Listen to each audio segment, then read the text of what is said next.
할렐루야. 조금 이렇게 분위기가 가라앉아 계시네요. 할렐루야. 네. 오늘 아침에도 주님이 여러분 각자에게 찾아오시는 줄로 믿으시기 바랍니다. 은혜는 사모하는 자의 것이고요, 하나님이 우리에게 은혜를 부어주시는데 그 은혜를 받고 못 받고의 책임은 내 책임이에요. 하나님은 어느 누구에게든지 동일한 은혜를 주세요. 같은 시간 동일한 은혜를 주시는데 그 은혜를 마치 자주 내리는 비처럼 그 은혜가 내 속에서 촉촉히 적셔져서 나를 감싸고 내가 앞으로 받아가야 할, 또 내가 앞으로 살아가야 할 그런 모든 에너지가 되도록 준비가 되면 그것이 은혜가 되고, 그 은혜가 우리의 삶에 기적을 주시는 줄로 깨닫기를 바랍니다. 오늘 아브라함 이야기 좀 하려고 합니다. 아브라함, 믿음의 조상, 아브라함, 복의 사람. 우리는 아브라함에 대한 이미지가 아주 강해요. 또 아브라함에 대한 찬양, 아브라함에 대한 이런 좋은 책들도 부지기수입니다. 엄청 많습니다. 이유는 이 아브라함이 하나님 앞에 엄청난 복을 받았기 때문이에요. 우리의 기억 속에 나도 아브라함과 같은 이런 복을 받으면 좋겠다라는 이런 간절한 이런 소망이 있기 때문에 아브라함에 대해서 자꾸 관심을 갖게 되는 거예요. 아브라함 75세에 자기 고향 친척들을 버리고 떠났잖아요. 그때 하나님이 자식을 주겠다고 약속했어요. 아마요, 아브라함이 자식 준다는 얘기 안 했으면 75세에 안 떠났을 거예요. 하나님이 강력하게 말씀하셨거든. 내가 너에게 복을 줄 것인데 내가 너의 후손을, 너의 자손을 하늘의 별처럼 많게 하겠다. 이 하나님의 축복의 내용을 아브라함이 덕석 붙잡고 떠난 거예요. 근데 25년 동안 하나님 침묵하셨어요. 준다고 말씀하셨는데 안 주었단 말이에요. 그래 하는 수 없이 여종 하갈을 통해서 이스마엘이라고 하는 자식을 낳잖아요. 그리고 하나님이 100세에 아브라함에게 자식을 주었는데 이삭입니다. 참 얼마나 아브라함의 생애에 잊을 수 없는 순간이었겠습니까? 제가 목회하면서 쉰둥이를 봤어요. 50이 넘어서 자식을 낳은 분을 봤는데 교회 올 때마다요, 그 아이를 어깨 위에 태우고 와요. 그냥 그 자식에게 눈을 안 떼요. 50이 넘어서 아이를 낳았는데 아비 어미가 얼마나 좋아하는지 아주 밥 안 먹어도 배부르고, 그분이 그 아이를 낳은 이후에 내가 인상 쓰는 걸 한 번도 본 적이 없어요. 얼마나 좋아하는지. 그런데 여러분 100세의 아이를 낳았으니 아브라함의 노년에 입이 정말로 귀에 걸리지 않았겠습니까? 근데 하나님이 어느 날 이런 뜻밖의 말씀을 하시거든요. 네 아들 이삭을 나에게 번제로 드려라. 이 번제라는 것은요, 짐승처럼 각을 뜨고 내장을 꺼내서 피를 따로 받고 하나님 앞에 불을 태워드리는 겁니다. 짐승은 가능하죠. 지금까지 그렇게 해왔으니까. 그런데 여러분, 100세에 낳은 아들을 하나님이 짐승을 잡듯이 각을 떠서 내장을 꺼내고 피를 따로 받아내서 그 몸을 불태워드리라는 이 아버지의 명령은, 이건 정말 생각만으로도 끔찍한 일입니다. 어떻게 이런 명령을 하나님이 아브라함에게 하실 수 있을까요? 그것도 100세에 낳은 아들에게 이런 짓을 하라니 하나님이 맞느냐 말이에요. 하나님이 이럴 수는 없거든요. 당시에도 이방 민족, 이방 사람들은요, 자식을 제물로 드리는 일이 종종 있었어요. 뭐 때문에 자식을 제물로 드린 줄 압니까? 자기 잘 되기 위해서.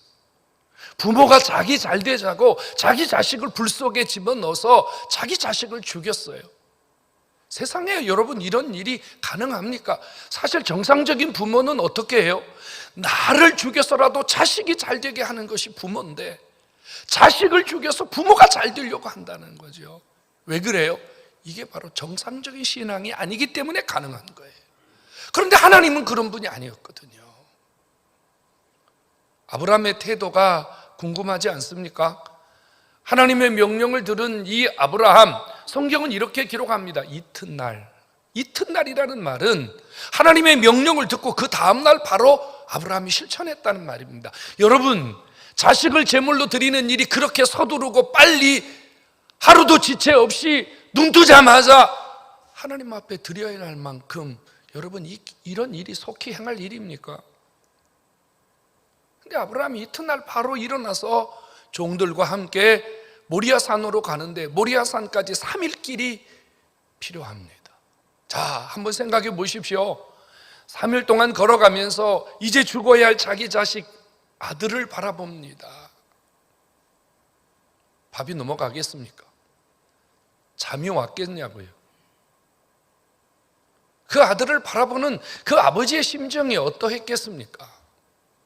모리아산에 도착했습니다. 종들이 그 주인이 제사를 드린다고 하니까 그 장작대미를 지고 왔단 말입니다. 장작을 지고 올라가려고 하니까 주인 아브라함이 너희들은 여기 있어라. 그리고 아들 이삭에게 장작을 지워서 둘이 올라갑니다. 정상에 서서 이제 아들을 잡아서 하나님께 드려야 되는데 이 두 부자가 이 정상에 서서 여러분 무슨 대화를 했겠습니까? 어떤 얼굴을 가지고 이 부자가 지금 마주대했겠습니까? 이삭은 아무것도 모르거든요. 근데 아버지는 이 이삭을 바라보는 눈빛, 이 이삭을 향한 심정이 어떠했겠습니까? 아마 상당히 많은 시간이 필요했을 겁니다. 이때 이삭의 나이는 적어도 20세 정도의 청년입니다. 여러분, 최소 아무리 나이가 적어도 17, 18세, 많으면 20세 정도의 청년인데 100살이 넘은 노인네가 여러분 17, 8세 정도 되는 젊은 청년 아이를 무력으로, 힘으로, 강제로 결박해서 제단 위에 올려놓고 그 아들을 죽이려고 하는 이 모든 일을 행할 수 있었겠느냐는 거죠. 이 무력으로 가능했겠습니까? 어찌되었건 아들이 장작대미 위에 쌓여진 재물처럼 결박된 채 죽음을 기다리고 아브라함은 칼을 들어서 자기 아들을 죽이려고 합니다. 이때 하나님이 아브라함을 말려요. 아마 틀림없어요. 하나님이 말리지 않았으면 그날 이삭은 죽었습니다. 아브라함이 하나님 앞에 그 아들을 드렸다 그 말입니다. 하나님 그거 아시거든요. 하나님이 그거 아시기 때문에 아브라함이 칼을 들어 이삭을 치려 할 때 두 번이나 부르거든요. 아브라함아, 아브라함아. 하나님 다급하게 불렀어요. 스톱해라는, 그만하라는 거예요. 그리고 하나님이 아브라함을 위하여 수풀에 순양 하나를 준비해 두셨다. 그래서 여호와 이레라고 하는 말씀을 우리에게 남겨두셨습니다. 여호와 이레, 하나님이 준비하신다. 하나님이 미리 예비하신다. 이런 말입니다. 자, 그러면 우리는 처음부터 다시 이 사건을 되짚어 봐야 됩니다. 하나님은 처음부터 이 모리아산에 이 순양 한 마리를 준비시켜 놓고 아브라함에게 가서 너 아들 내놔 이렇게 한 것일까요? 아니면 이삭을 내놔라 하나님 말씀하시고 아브라함이 하나님을 향한 이 모습을 주님이 3일 동안 지켜보시다가 하나님이 어떤 순간에 순양 한 마리를 수풀에 걸려놓고 기다리고 계셨던 걸까요?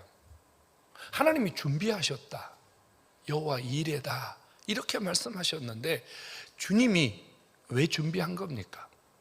아니, 내놓으라고 하는 것은 이삭이었는데 하나님은 왜 그 나무에 순양이 걸린 채 있도록 하나님이 친히 준비해 두셨냐 이 말이에요. 오늘 우리는요, 하나님이 아브라함을 위하여 무언가를 준비하셨다, 하나님이 아브라함을 위하여 뭔가를 준비하고 기다리셨다, 우리는 이 부분에 대해서 생각하려고 합니다. 하나님이 이 이삭에게, 아브라함에게 하나님이 요구하신 것은 무엇일까요? 오늘 성경은요, 창세기 22장을 시작하면서 1절에 이렇게 시작합니다. 하나님이 아브라함을 시험하시려고 그랬다, 이렇게 출발을 해요. 자, 그러면요, 우리는 분명한 거 한 가지를 발견할 수 있습니다. 하나님은 처음부터 이삭을 받을 생각이 없었다는 얘기입니다. 하나님은 처음부터 이삭을 죽일 생각이 없었다는 얘기예요. 왜? 하나님의 관심은 이삭이 아니고 누굽니까? 아브라함이었다는 거죠. 하나님은 지금 아브라함이 하나님에게 어떤 신앙, 어떤 모습을 가지고 있는지 좀 노골적으로 말한다면, 하나님은 아브라함 속에 있는 본심, 아브라함 속에 있는 신앙의 진심을 보고 싶으셨던 거예요. 성도 여러분, 우리의 겉모습을 주님이 보시고 감동하시는 게 아니에요. 우리의 겉모습은 얼마든지 하나님을 잘 섬기는 척, 예수 잘 믿는 척, 신앙 좋은 척 얼마든지 할 수 있습니다. 저는 여러분들에게 속을 수 있어요. 저는 여러분들의 그런 모습을 보고 저는 감동할 수 있어요. 저는 여러분들을 대단한 신자라고 생각할 수 있어요. 그런데 하나님은 아니라는 거예요. 하나님은 아브라함을 한번 저울에 올려놓고 싶으셨어요. 정말 아브라함 속에 하나님이라는 분이 얼만큼 자리를 하고 있는지 주님이 아브라함의 신앙의 무게를 달아보고 싶으셨다, 그 말이에요. 하나님은 처음부터 아브라함을 위하여 순양을 준비해 두셨고, 하나님은 처음부터 아브라함을 위하여 하나님이 가지고 계신 엄청난 세계를 준비해 두시고서 과연 아브라함이 이걸 받을 만한, 이거를 누릴 만한 자격이 있는지를 하나님이 보시고 싶었다, 그 말입니다. 이유는요, 주고 싶어서 그러신 거예요. 하나님 주고 싶으시니까, 하나님이 아브라함에게 당신이 준비된 세계를 주고 싶으시니까, 내가 이것을 주었을 때 아브라함이 과연 이것을 받고 누릴 수 있는 신앙이 되는지를 보고 싶으셨다, 그 말이에요. 여러분, 아브라함은 하나님의 저울에 올랐을 때 합격했어요. 하나님의 시험에 합격했어요. 그럼 아브라함이 갖고 있는 신앙은 무엇일까요? 여러분, 우리는 이렇게 말해요. 아브라함은 아들이라도 드릴 만큼 굉장한 믿음의 사나이였다, 이렇게 말합니다. 하나님은요, 아브라함이 아들을 드릴 만큼의 믿음을 가진 것을 보지 않으셨습니다. 말씀드렸습니다. 하나님은 처음부터 이삭에게 관심이 없으셨다고요. 이삭을 받을 마음이 없으셨다고요. 하나님의 관심은 아브라함이었다니까요. 그런데 하나님이 아브라함이 이삭을 칼로 내려치려고 할 때에 하나님이 아브라함에게 하신 말씀을 우리는 주목해야 됩니다. 이제야 내가 하나님을 경외하는 줄 알았노라. 여러분, 이 단어를 기억하셔야 돼요. 경외라는 단어 말입니다. 아브라함이 하나님이 준비된 이 엄청난 축복의 세계를 누릴 만큼 여호와 이레의 복을 받을 만한 자격이 무엇으로 입증되었냐면요, 하나님을 경외하는 이 모습을 주님이 보셨다, 그 말입니다. 경외. 뭐가 경외일까요? 경외라는 말 많이 쓰잖아요. 여러분, 하나님을 경외하고 계십니까? 경외 말입니다. 여기 아브라함에게 하나님이 주신 경외라는 말은 아주 쉬운 단어입니다. 하나님은요, 아브라함 속에 뭘 봤냐면요, 아브라함이 아들을 달라고 하는 이 시련 이전에 하나님을 향해서 가졌던 마음과 아들을 달라고 했을 때 하나님을 향해서 가졌던 마음이 한결같은 것을 보셨다, 그 말이에요. 이게 경외심입니다. 문제 앞에서, 시련 앞에서 요동함이 없었단 말이에요. 하나님이 원하는 건 그거예요. 하나님이 원하시는 것은 우리가 어떤 시련과 어떤 시험과 어떤 문제 앞에서도 하나님 앞에 똑같은 신앙, 똑같은 행동, 똑같은 마음으로 주님을 향하여 신앙하는 것을 기뻐하시는 줄로 믿으시기 바랍니다. 아브라함이 받은 복은요, 흔들리지 않는 신앙 때문에 이런 복을 받은 거예요. 오늘 주 앞에 나오신 여러분, 경외하는 신앙, 흔들리지 않는 신앙, 한결같은 신앙, 문제 앞에서도 요동하지 않는 신앙, 오늘 하나님이 우리에게 여호와 이레의 복을 줄 자, 여호와 이레의 복을 받을 자, 하나님이 이런 분을 찾고 계시는 줄로 깨닫기를 바랍니다. 이런 신앙은 그냥 오는 게 아니에요. 어떻게 여러분 문제 앞에서 우리가 요동하지 않을 수 있겠습니까? 어떻게 시련이 왔는데 요동하지 않을 수 있겠습니까? 여러분, 요동할 수밖에 없단 말이에요. 아브라함 요동 안 했을까요?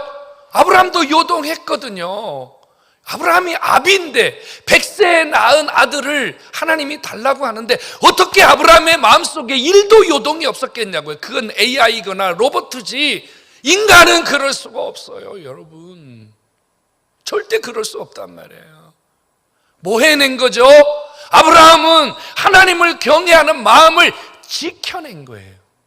요동하지 않은 게 아니고 요동하는 자신의 마음을 끝까지 지켜낸 거예요. 어떻게 지켜냈어요? 아브라함의 모습 속에는 그 하나님의 경외심을 지켜내기 위한 세 가지의 모습이 뚜렷하게 나타나 있어요. 하나는 뭐냐면요, 입을 다물었다는 거예요. 하나님이 아들을 달래요. 지금 아들을 죽여야 된단 말이에요. 그런데 아이의 엄마가 있어요. 누구죠? 사라예요. 아무 말도 하지 않았습니다. 만약에 여러분, 엄마가 자기 자식을 데려다 죽인다고 하면 어떡할까요? 누구한테 물어봐야 이 답이 나올까? 응? 도선영 권사님, 그래도 장로님 부인에게 물어보는 게 좀 낫겠지. 저기 사경영수 장로님이 민희를 갖다가 하나님 앞에 제물로 드린다는 사실을 알았어요. 자, 민희를 살리시겠습니까? 장로님 살리시겠습니까? 이거 되게 어려운 질문인데 어쩔 수 없어. 하나는 해야 돼. 방법이 없어. 어떻게 해야 돼? 엄마는요, 남편을 죽여서라도 자식을 살립니다. 이게 엄마예요. 계모는 그렇게 못해. 계모는 둘 다 포기해버려. 그런데요, 엄마는요, 남편을 죽여서라도요 자식을 살립니다. 이거를 아브라함이 알거든요. 침묵한 겁니다. 이삭에게 말하지 않았어요. 본인이 알았다면 어떡할까요? 아버지가 날 죽인대요. 여러분 어떡합니까? 도망가야죠. 어떤 자식이 아버지가 날 죽인다는데, 아버지가 나를 죽인다는데 죽이십시오, 이런 자식이 어디 있겠습니까? 침묵했습니다. 종들입니다. 종들이, 주인이 주인집 아들을 죽인답니다. 여러분, 충성스러운 종들은 이 주인의 행동을 가만두겠습니까? 아브라함은 하나님을 향한 자신의 경외심을 지켜내기 위하여 자신의 경외심을 방해하는 요소들 앞에서 침묵했다는 겁니다. 우리는 믿음 지키는 것이 그렇게 어렵다고 생각하지 않아요. 사실 나는 믿음 잘 지킬 수 있어요. 근데 주변에서 우리가 시련을 당할 때, 문제를 당할 때 주변에서 나를 흔들어 버리면, 아, 그런가? 그렇지, 그럴 수도 있어, 그럴 거야, 그러다가 우리가 자빠져 버리거든요. 또 한 가지는요, 아브라함의 이 모습을요, 히브리서 9장 정확하게 이렇게 표현하고 있어요. 17절과 18절에서는요, 아브라함은요, 시험을 받을 때에 두 가지를 했다 그래요. 하나는 하나님의 약속을 붙들었다. 약속이 뭐예요? 그가 하란에서 나올 때 75세에 내 씨로 말미암아 천하 만민이 복을 받게 하겠다. 하늘의 별처럼 땅의 모래알처럼 내가 너를 네 자손에게 복을 주겠다. 이 약속을 붙들었다. 또 한 가지는요, 아브라함은요, 시험을 받을 때 뭘 가졌냐면요, 하나님이 내 아들을 죽이신다 할지라도 다시 살려주실 것이라고 하는 부활신앙을 가졌다 그래요. 부활신앙. 아브라함이 경외심을 지켜냈어요. 뭘로 지켜냈어요? 하나님의 약속을 붙들고, 하나님의 약속을 붙들고, 사람의 말은 차단해버리고 하나님의 약속은 붙들고 하나님을 경외하는 신앙을 지켜냈다는 거예요. 3일 동안 얼마나 괴로운 시간이었겠습니까? 여러분, 아들을 데리고 모리아산까지 가는 그 3일은 아브라함에게 지옥 같은 시간 아니었겠어요? 그런데 매일 밤 매 순간 아브라함은 하나님을 붙들었다는 거예요. 하나님의 약속, 하나님이 도로 주실 것이다, 살리실 것이다, 이 약속을 가졌다는 거고요. 또 한 가지는 아브라함이 하나님 앞에 경외심을 지켜내기 위해서요, 그동안 하나님이 자기에게 베푸셨던 하나님의 은혜들, 산 신앙, 산 간증들을 계속해서 떠올렸다는 거죠. 여러분, 이거 매우 중요한 거죠. 우리가 고난받고 우리가 시험받을 때 하나님에게 받은 은혜들, 하나님이 내게 주신 은혜들을 붙잡는 것은요, 내 신앙이 흔들리는 것을 막아주는 아주 중요한 역할을 하거든요. 아브라함은 경외심을 지켜냈습니다. 오늘 주 앞에 나오신 여러분, 아브라함과 같은 이 경외심을 지켜낼 수 있는 이런 신앙이 여러분들에게도 있기를 주의 이름으로 축원합니다. 그래서 아브라함이 어떻게 되었다고요? 하나님이 여호와 이레의 복을 주었다고요. 여호와 이레의 복은 크게 두 가지예요. 하나는 현재적인 복이고 또 하나는요, 앞으로 주실 복입니다.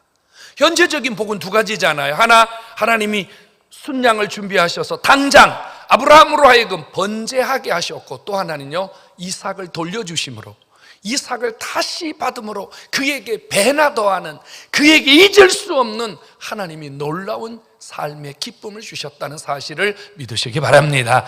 여러분, 하나님이 준비하신 복은요, 현재적인 것이에요. 지금 누리는 복이에요. 성도 여러분, 여러분들에게 아버지가 주시는, 오늘 주시는 복을 포기하지 않기를 주의 이름으로 축원합니다. 내일 복받기 위해서 오늘 굶지 마세요. 내일 기뻐하기 위해서 오늘 기뻐하는 것을 포기하지 마세요. 하나님은요, 여호와 이레의 복은요, 현재 누릴 복입니다. 지금 누릴 복이에요. 이 땅에서 받을 복이에요. 여러분, 이 땅에서 하나님이 준비된 세계가 얼마나 많습니까? 이 복을 하나님이 준비하고 계세요.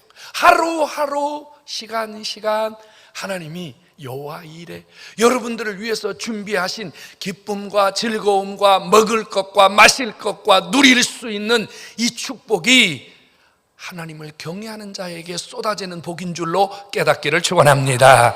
또 하나는 앞으로 주실 복이에요. 여러분, 하나님이요, 아브라함에게 이렇게 말씀합니다. 내 씨로 말미암아. 이삭을 드렸잖아요. 그러니까 하나님이 이삭을 통해서 복 주겠다는 거예요. 내 씨로 말미암아 내가 너에게 큰 복을 줄 것이고 천하 만민이 그 씨로 말미암아 복을 받을 것이며 수많은 대적들이 무릎을 꿇게 될 것이며, 여러분, 하나님은요, 믿음의 사람, 하나님을 경외하는 자의 본인뿐 아니라 그의 자손들 혹은 그가 결단한 부분까지 하나님이 놓치지 아니하시고 복을 주는 줄로 믿으시기를 축원합니다. 복을 준비하고 계세요, 하나님. 여기 우리가 하나 주목해야 될 것은 큰 복입니다. 큰 복이요. 여러분, 큰 복이 뭘까요? 아브라함이 큰 결단, 아브라함이 아무도 흉내낼 수 없는 큰 결단을 했기 때문에 하나님도 아브라함을 향하여 큰 복으로 다가오시는 줄로 믿으시기 바랍니다. 우리 시험 당하잖아요. 여기 솔직히 시험 없이 사는 분 누가 있어요? 우리 다 시험 당해요. 작은 시험, 큰 시험. 시험 당해서 교회 안 나오는 사람, 시험 당해서 예배드리고 도망가는 사람, 시험 당해서 성도들과의 관계를 끊어버린 사람, 시험 당해서 목회자와의 관계를 끊어버린 사람. 이 시험 당한 우리가 시험 없이 살 수가 없어요. 시험의 종류도 굉장히 많아요. 본인의 문제 때문에 시험 드는 경우도 있고, 자식 문제 때문에 시험 드는 경우도 있고, 돈 때문에 시험 드는 경우도 있고, 그죠? 참 목회하면서 성도들이 시험 드는 걸 보면요, 정말 가지가지예요. 어떻게 그렇게 시험 드는 종류도 많은지, 그리고 시험 드는 대목도요 아주 재미있어요. 내가 설교를 한 30분 동안 하는데 29분 동안 했던 이야기는 다 잊어버리고 1분 동안 들은 얘기 갖고 시험이 정확하게 드시는 분이 계세요. 아주 정확하게 시험 드세요. 참 신기하고 놀랍습니다. 근데 우리도 아브라함과 같은 시험이 들 때가 있거든요. 아브라함과 같은 시험 뭔지 아세요? 우리가 교회에서 하나님께 예배를 드려요. 근데 감동이 와요. 감동 말이에요. 하나님 오늘 은혜 주셨다. 내가 주님을 위해서 뭘 좀 해야 되겠다. 내가 주님을 위해서 어떻게 좀 살아야 되겠다. 감동이 와, 감동. 근데 이 감동이 문 밖에 나가면 부담이 되는 경우가 있어요. 내가 괜히 그런 감동을 받았다. 내가 괜히 그런 생각을 했다. 내가 괜히 그런 마음을 가졌다. 이래가지고 시험이 드는 경우가 있어요. 또 어떤 사람은요, 이런 경우도 있거든요. 하나님께 열심히 기도해요. 하나님 도와주세요. 하나님 응답해 주세요. 하나님 응답하시면 제가 주님을 위해서 정말로 막 온갖 주님을 향해서 약속을 많이 하거든요. 근데 하나님이 응답하셨어요. 하나님이 은혜 주셨어요. 그런데 은혜 응답 받았지만 실천할 수 없는 것 때문에 시험이 드는 경우도 종종 있어요. 중요한 것은 여러분, 시험이 아니고요, 내가 무엇 때문에 시험되느냐, 누구 때문에 시험되느냐가 아니라 그 크고 작은 시험 앞에서 내가 과연 어떤 신앙으로 하나님 앞에 살아가느냐가 중요합니다. 어차피 시험은요, 주님 나라 갈 때까지 반복됩니다. 시험 안 들 거라는 생각은 버리셔야 돼요. 절대로 어떤 분도 나는 시험 안 들고 은혜만 받고 나는 은혜 충만한 신앙생활만 할 것이라는 생각은 아예 버리셔야 돼요. 그런 삶은 천국에서나 가능해요. 지상에서는 불가능해요. 여러분, 이런 분도 있더라고요. 제가 주일날 2부 예배 마치고 성도들에게 인사하기 위해서 정말 열심히 뛰어내려가거든요. 1층까지 뛰어내려가 있는다고. 그런데 뛰어내려가다 어느 분에게 안녕하세요 하고 인사를 했는데 이분이 자기 안 쳐다보고 소리만 인사로 했다고 시험 드는 분이 계세요. 참 희한해. 시험 드는 대목은요, 기가 막히다니까요. 우리는 어쩔 수 없이 시험이 없이는 신앙생활이 불가능해요. 문제는 시험이 이삭이냐, 시험이 재물이냐, 시험이 내 문제냐, 시험이 너의 문제냐가 중요한 게 아니에요. 우리는 어떤 시험 앞에서도 내가 하나님을 향한 경외심, 하나님을 향하여 바른 믿음만 가지면 주님이 그 시험 뒤에 엄청난 축복의 세계를, 여호와 일에 준비하신 하나님의 보따리를 여러분들에게 풀어주신다는 사실을 믿으시기 바랍니다. 여호와 일에는 언제든지 준비되어 있어요. 언제든지 주님은 그 보따리를 준비하고 계시다니까요. 받을 수 있는 자격이 되면 새벽이든 낮이든 밤이든 아버지가 보따리 풀어주시는 거예요. 흔들리지 않고 주님만 바라볼 수 있기를 주의 이름으로 축원합니다. 여러분, 주님 바라보셔야 돼요. 사람 바라보시면 안 돼요. 돈 생각하시면 안 되고요. 체면 생각하시면 안 되고요. 절대로 여러분 자존심 내세우면 안 돼요. 무조건 주님만 바라보셔야 돼요. 주님 바라봐야 여호와 이레 하나님이 현재와 내일 나에게 준비된 놀라운 세계가 쏟아지는 줄로 믿고 고백하시기를 주의 이름으로 축원합니다. 때로는요, 침묵하는 것도 신앙 지키는 비결입니다. 신앙 지키는 비결은 입을 다무는 거예요. 이건 정말 중요하다고 생각해요. 사실 우리가요, 말만 좀 줄여도요, 하나님 앞에 어마어마한 복을 받아요. 우리가 이 말을 지키지 못해서, 입을 지키지 못해서 하나님이 준비된 세계를요 가로막힙니다. 사단이 얼마나 여기에 역사를 많이 하는지 몰라요. 여러분, 큰 결단은 큰 복을 받습니다. 강한 결단은 하나님이 주시는 놀라운 세계를 부여받습니다. 바닷가에 가보신 경험이 있으세요? 이 강릉 속초 이쪽에 가면요, 이 파도가 늘 일렁이는 모습을 여러분들이 보셨을 거예요. 파도가 저기서부터 밀려오거든요. 근데 그 파도가 끝까지 밀려가는 게 아니에요.